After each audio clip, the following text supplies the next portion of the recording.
यो नमः हरिः ओं भद्रं कर्णेभिः शृणुयाम देवाः भद्रं पश्येमाक्षिभिर्यजत्राः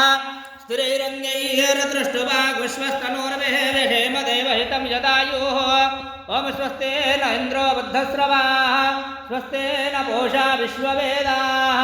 स्वस्तेन सार्ज्योरिष्टनेमिः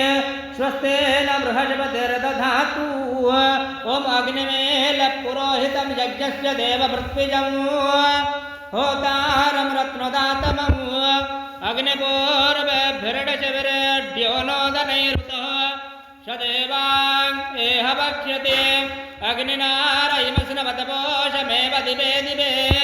यतसंभैरवत्तमम् अग्नेयं यज्ञमध्वरं विश्वतः परिभूरसि स देवेषु गच्छति अग्निर्होता कविक्रतो सत्यस्तित्रस्य वस्तमः देवो देवेभिरागमतः यदङ्गदाशुषे त्वमग्ने भद्रं करिष्यसि तवेद सत्यमङ्गिराः उभयेतुमानुदिवेदोषावस्तरधिया वयं नमो वरं दएमसि बाह्यबाह्या हि दर्शते मे सोमान् अरन् कृपा हरिः ॐ ॐ सन्नो दिवित्यस्य मन्द्रस्य